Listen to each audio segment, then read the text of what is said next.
time for school, and it's no surprise that many of us are determined to study smarter instead of longer. But which study tips and tricks actually work scientifically and can help you get those perfect grades? First up, research shows that study sessions are most effective in small, short chunks. Instead of cramming in a 10-hour study session, it's much more effective to spread it out into 20, 30-minute sessions over a few weeks. This is because your brain is better at encoding information into the synapses in short, repeated sessions as opposed to one large one. And this is why even learning different skills, whether it's swimming, tennis, or a singing lesson, often follows this same format. And while cramming and pulling all-nighters may be a ritual, it turns out that this is linked to the lowest grades. After prolonged nocturnal study sessions, reasoning and memory may be negatively affected for up to 4 whole days. Instead, setting up specific times in a day or during the week just to study primes your brain by creating a routine, and over time, studying actually becomes easier as your brain is trained to learn in those moments. And while many of us spend hours passively rereading our notes or highlighting a textbook, studies have shown this to be ineffective. It doesn't improve your understanding of topics, nor does it link key concepts together.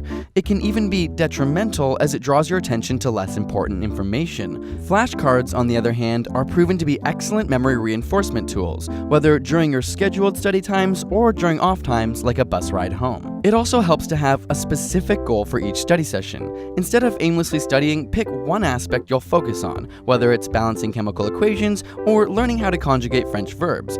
If you can't explain it simply, then you don't understand it well enough.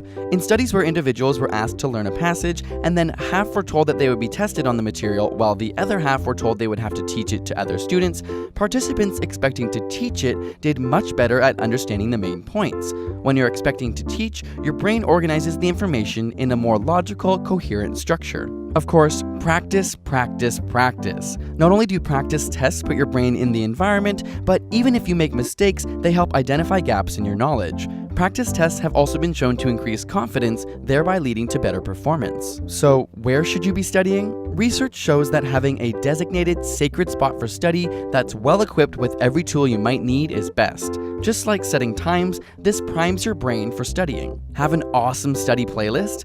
Not so fast. While some studies have shown that certain types of classical music can help improve concentration, a recent study has shown that learning with rhythmic background noise can be detrimental to focus, and those not using music fared much better. And if you haven't already, put away your phone. This is a no-brainer, but your texts and social media notifications severely decrease concentration. Of course, exams can be extremely stressful, so if you want some tips on how to deal with exam anxiety, check out our ASAP Thought video, which breaks down some tips for that. Link in the description. And a big thank you to TD Bank for sponsoring this video. If you're heading to campus this fall, click on the link below or visit td.com/student to see how TD can help you start school with a plan.